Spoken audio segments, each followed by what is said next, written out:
Hey, everybody. Welcome again to another episode of the Risk Matrix, Season 4, Episode 2, with James Junkin and myself, Dr. Logan Martin, coming at you.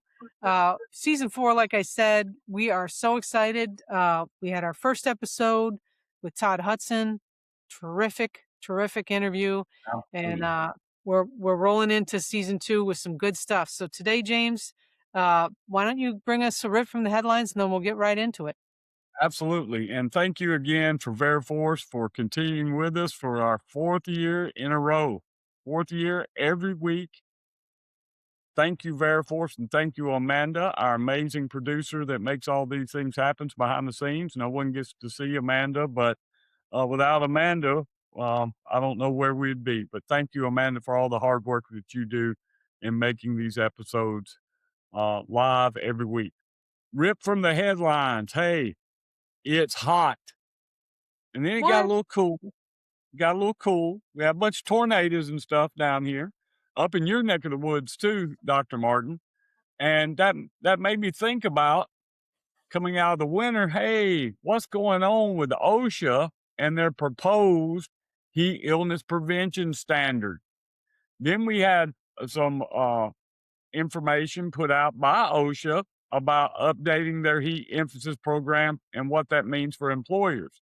So, doing a little bit of research, believe it or not, there has been a bill filed in the Senate of the United States by multiple senators, and the basics of the bill is to prohibit the Secretary of Labor from finalizing, implementing, or enforcing a proposed standard with respect to heat injury and illness prevention.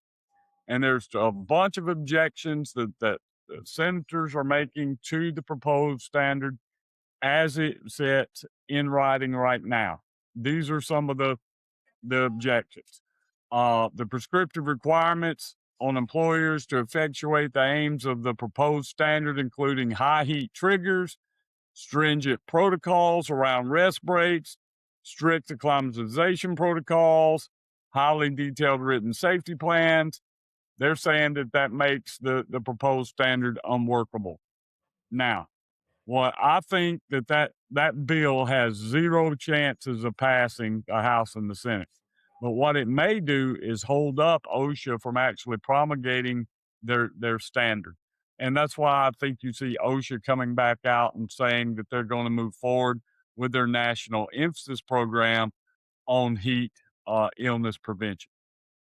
Yeah, that's a great rip from the headlines, and I suggest today we talk about um, heat and the standard, and some of the things that it has in it, and also some inclement weather, because I know that kind of I've seen a lot of articles from you come out on inclement weather and what it does to systems, business continuity, and things of that nature.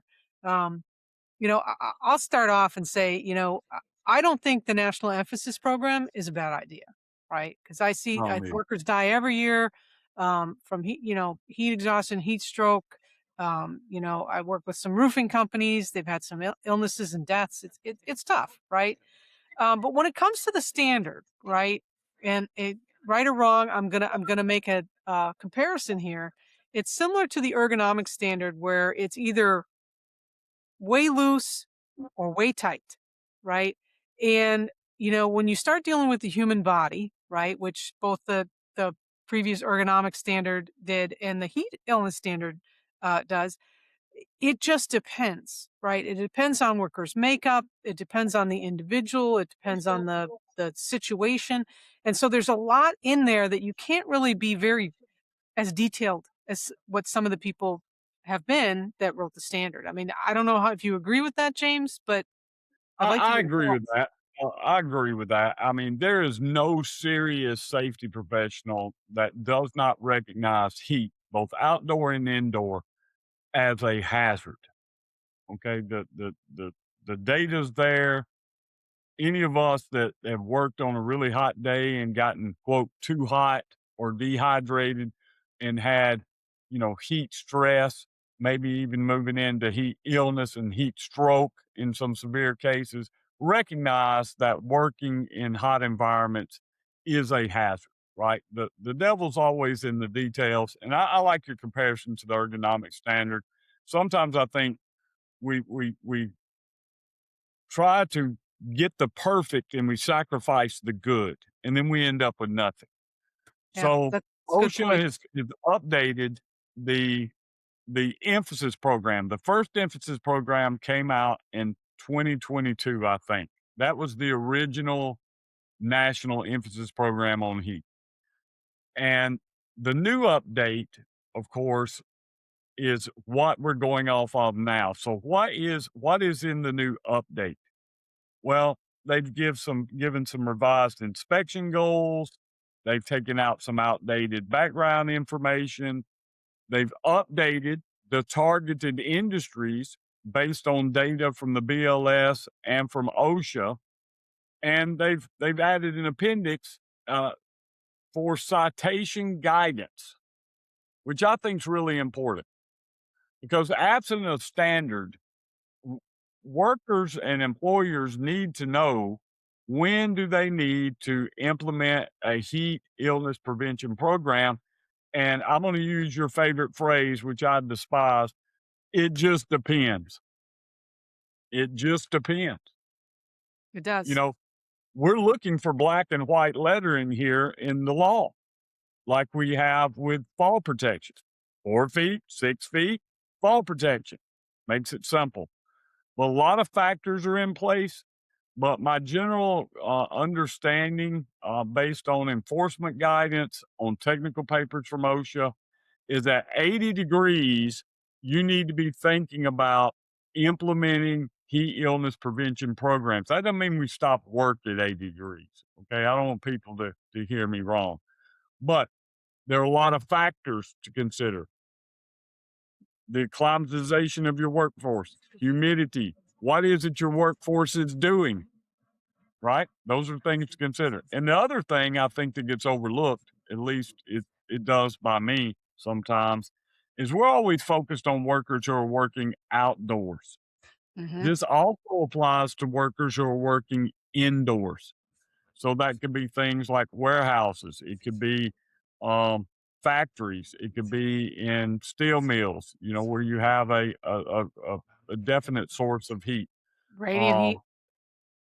Absolutely. So, you know, now's the time in the spring to be thinking about what are we going to do if the air condition goes out in our facility? Hmm. Do we have a backup plan? Do we have fans? Do we have portable air conditioners? Do we have a plan to rotate workers based on the air temperature inside the facility? Have we considered this based on the physical aspects of their jobs? So I always say, man, it's too late to draw it up in the dirt after something happens. Because typically what that means is we have to stop work, Hmm. right? We're going to stop work, or OSHA's going to stop work for us when they come out based on an employee complaint. So my advice to safety professionals is don't get hung up in the politics of the OSHA proposed standard. It may or may not come out. Many states like California, but not just California, have their own state plans that are enforced. We'll see what happens with the legal challenges to those state plans. But as of now, that's the black letter law. So you need to have a plan and understand OSHA's coming out and they're inspecting because this is part of their recognized hazards. Yeah. James, I love me some safety science, right? Which I think both the ergonomic standards and the heat proposed heat standard both fall squarely within, right? The safety science aspect. And, right or wrong, industrial hygienists have their say in both of these standards, right? And everything gets really kind of technical, or had gotten technical with the ergonomic standard, and it's pretty technical in some of the language in the heat standard. Um, and I know you hate it, but it does just depend. It depends on all those different things that you mentioned, heat, humidity, uh, indoor, outdoor, all those kinds of things, but it also depends on the individual, right? One of the things that I said to you before we got on the air was, I spent 10 years in the sun being a lifeguard in my late teens, early 20s, right? I can't handle the sun. I can't handle heat. I do very, very well in the heat. Am I fit? Yes, I'm fit. But that doesn't that doesn't necessarily mean that I can handle the same thing that perhaps you could, or somebody else who doesn't have my history, right? So it's very hard to apply hard and fast standards, right? The science, when it does just depend, and the individual is kind of a black box. It's a question mark, right? So, I think the best we can do is at least look at those different things that we can look at, taking them into account, have a plan, like you said, and monitor, right? And the monitoring is key, right? Because I have workers on for some of my clients that will work no matter what, right? That's what they do. They come to work and they work hard. And sometimes they need to be told, hey, it's time to take a break, or hey, I need you to hydrate, or I mean, the water's over here, and they just don't, because they're there to work, and when they're done working, they go home, and that's all they think about. So monitoring is a big part of it, right? Oh, I Um, agree 100% with that. And look, the most current data we have from NIOSH, I think, goes back to 2016. There's a publication called Occupational Exposure to Heat and Hot Environments. There may have been some additional research in more recent years that have added to some of their guidance related to clinicians and heat exposure, certain medications. You take certain medication, make you right, more susceptible to the heat, right? So individual susceptibility plays a factor in in in what's going on with your workforce. And as employers, we don't always know what's going on with someone from a medical standpoint outside of the workplace, right? It's not always obvious who's diabetic, who's taking these medications. So that should be part of your training program in educating your workers. If you are taking these type of medications, we're not trying to pry into your business, right? But you need to let us know that you might need a reasonable accommodation to your work. right, The other thing you clicked on that in a recent case is monitoring. The number one way to get inspected by OSHA is employee complaints. Recently, we had a case based on an employee complaint, but because the employer was able to document worker exposures to the temperature within their facility, they've got documentation, and these workers were not exposed above what OSHA would consider to be an actionable level of 80 degrees Fahrenheit. So there's comfort. Some people are more comfortable. Me and my wife fight all this all the time, right? It used to be eyes hot, right? And I needed it where you could hang meat in this house. And then I lost a bunch of weight, got my toe chopped off, right? And now I freeze all the time and she's because you burning lost up. that insulation. That's right. That's right. So last night I was here at the house and I had on a pullover, another pullover, and a little beanie cap to keep the heat in. I was freezing to death, and she had it on 67. But she says I can put on more clothes than she can take off. So she won that argument. So I just get. But what's the point? We're all different when it comes to comfort level Yeah, inside facilities. But just because you're uncomfortable doesn't mean we're violating OSHA's expectations when it comes to enforcement under the general duty clause. right. But And it's not based what you on my can think; it's research, what you can prove, right? that's right. So make 80 sure that the degrees seems to be documentation the is magic ordered. number.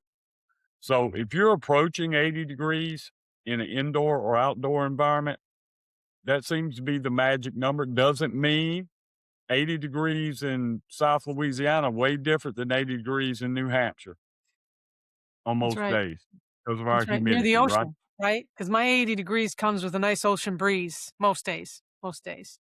Ours Um, comes with a mm, ocean breeze, but it's not nice. it's a nice It's hot. warm, yeah, It's hot.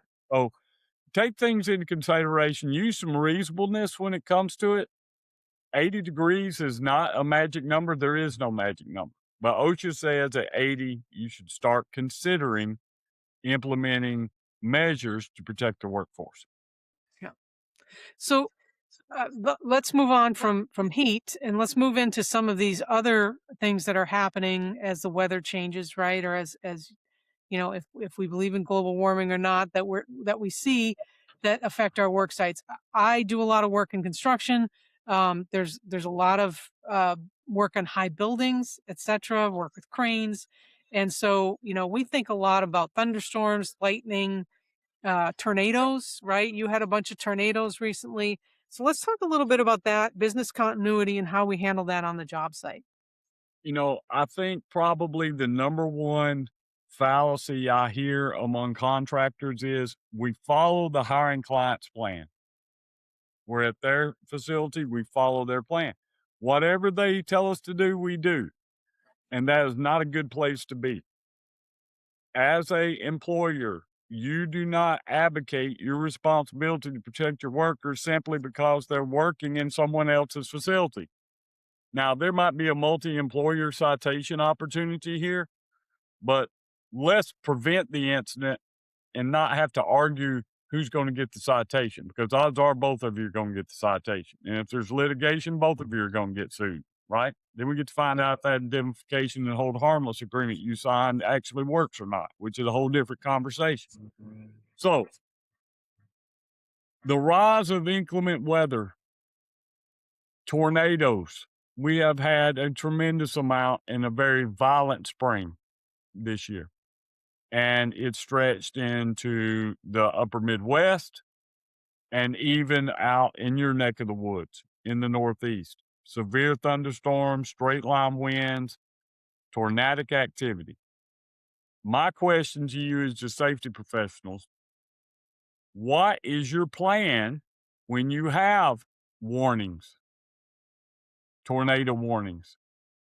So let me just insert something there, right? I mean, I have on all kinds of daily logs have seen weather at the top, right? And only once or twice have I seen a superintendent or foreman actually check the weather, right? Check the weather forecast for the day, right? This is how weather is determined. That's right. Partly That, cloudy, right? But that's not a plan, right? Because a lot of times written into policies and procedures for the company, we have things like, if lightning is and thunder are so far away that we have to do X, Y, and Z, right? Looking up at the sky is not a plan because a lot of times, at least out here, yesterday in particular, it was nice, partly cloudy and whatever, and then the sky opened up and we had a raging thunderstorm for 30 minutes, right? And the only way that you're going to find that out is if part of your policy is that they have to check the National Weather Service before they start work, right? It's and, tornadoes, another thing, right? I mean, you can look at the sky and a tornado can come out of nowhere. And the only way you're going to know that is by listening to the weather or having weather for, radio on site. forecasting is getting better. But I put out an article this past week. I was kind of inspired because we got 7.5 inches of rain between Thursday and Sunday, and it rained again yesterday. So when you live in an area that's below sea level or slightly above sea level, torrential rain is a problem. Localized flooding is a problem. And it made me think back to 2017 with Hurricane Harvey. Hurricane Harvey didn't sneak up on anyone. The forecast from the National Hurricane Center said it's going to hit. They had urgency. They were urging people to prepare, folks to evacuate. And yet, because of local politics and some experience in 2005, where they had a mass evacuation and people died on the interstate, including a nursing home and a bus, those nursing home patients caught fire. Uh, they burned up on the interstate. It's horrible. But because of that experience, local leaders were hesitant to order an evacuation. And so when Harvey came ashore, hurricanes are not just wind events, they're also massive rain events. And it stalled out over Texas between Galveston and Houston. Torrential flooding.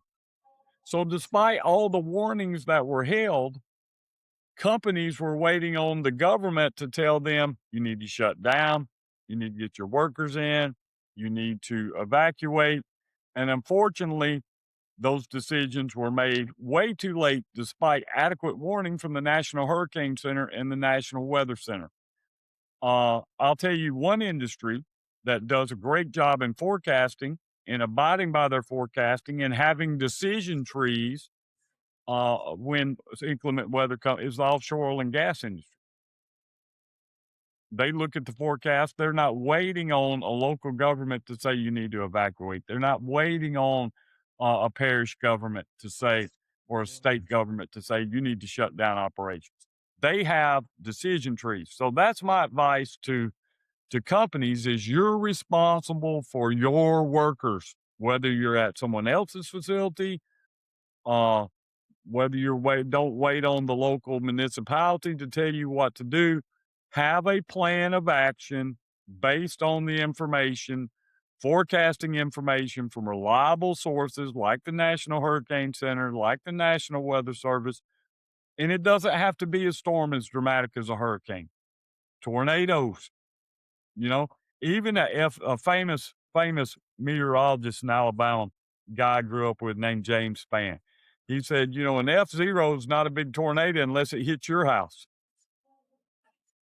So understanding the weather and having some decisions of when you shut down. I remember and I'm not going to call out the name of the oil company, but I was in Moore, Oklahoma in 2013. I was in Oklahoma City. I wasn't in Moore, but Moore's in a suburb of Oklahoma City. But I was in Oklahoma City in 2013 during the tornado outbreak that leveled Moore, Oklahoma. Nearby, a friend of mine was on an oil and gas rig. They were operating still. Tornadoes everywhere because there was no place to go and they didn't have a plan. That's been corrected. But let's don't let a bunch of people have to die before we figure it out. Yep. So, I mean, that's good. That's good advice.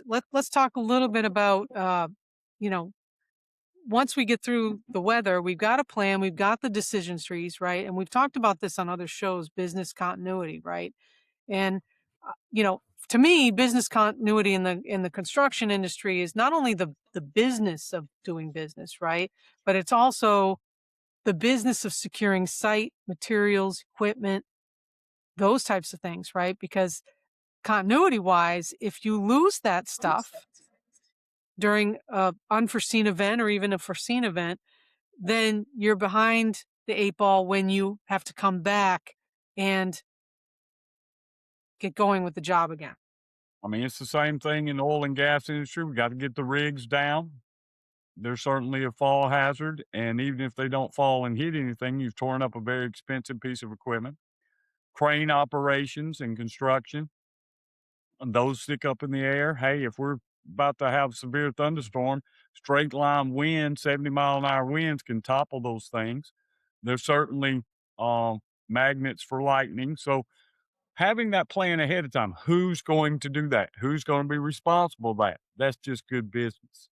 That's just good. When does the emergency action plan go into play to That's it. secure a site, to That, secure materials, equipment, people, you know, all that kind of stuff? And again, your workforce needs to know these plans and they need to work the plan, right? So it's one thing to have a safety manual or a policy or procedure where this is what you're going to do, but if people don't know about it and aren't reminded that they need to do these things when inclement weather is threatening, um, you know, you're better off and, not even having it. and I'm going to add something else to it. Severe weather policies, procedures have become vogue. Many hiring clients request that you have that. But what I've found in the assessments I've done is they mostly live in paper only, right? They're not really part of a functioning emergency action plan. How do I make it part of a functioning emergency action plan? Have you ever tried to drill it, tabletop it? Yep. You know, we don't have time for these things till it becomes a significant situation. You play like you practice, right? You don't rise to the occasion. You always descend to your level of training. So it gets down even to where I was talking to a contractor not long ago, and I'm like, "Do your workers know where to go in this facility if there's a tornado warning?" Well, we'll follow the instructions of the hiring client. They'll be running Well, too. you have sometimes minutes, sometimes seconds to make a decision. I think you need to know where the tornado shelters are, when we come inside, if we work outside and suspend work. What's our policy? Our policy may not necessarily, and our tolerance for risk as an employer may not be the same tolerance for risk that the people we're working for. Hmm. Now, I say that, and people look at me like I got four heads, but I can remember back in the early 2000s, I worked for an automobile manufacturer in Alabama, and I was talking to some of our colleagues, and if a tornado warning was issued in the county where this plant was, they would send security agents to the four corners of the property.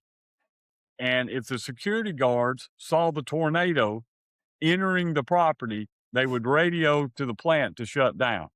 If they didn't see a tornado, guess what? You kept working. And Well, that's really not the way your emergency action plan should be. yeah. So I think this was a good discussion for today, James. I know that there's a lot more that can be said on this, but I think a couple of takeaways. Let's start with the heat standard. Right, you need to have something in place, a company policy or procedure for heat. How are you going to deal with indoor heat, outdoor heat? How are you going to acclimate workers, etc. There isn't anything in place right now that's hard and fast, like the heat standard that's been proposed, but there is an emphasis program. So this is something that you need to do before the summer hits. And OSHA is going to be looking for these things. You want to give us some takeaways from the business continuity and Yeah, inclement I weather? think it all comes down to planning. I mean, we do that here at Mariner Gulf. We have a business continuity plan. I just implemented one for internet. We all rely on the internet. So, there's no saying in the military, if you've got one, you got none. So we need a backup to the internet. We got backup power. We need backup internet. That's part of our business continuity plan. So it really begins with asking about what if, what if, what if, what if, and have plans for each given scenario. Following up on the NEP, OSHA has updated that NEP. There's not significant changes to it, but I encourage safety professionals to go out and take a look at it. There's a new list of targeted industries and enforcement directives. You need to know what compliance officers are looking for. Because remember, the number one cause of an OSHA inspection is an employee complaint. Thank you, James. So again, Air Force, thank you so much for powering the risk matrix year after year. We're so thankful.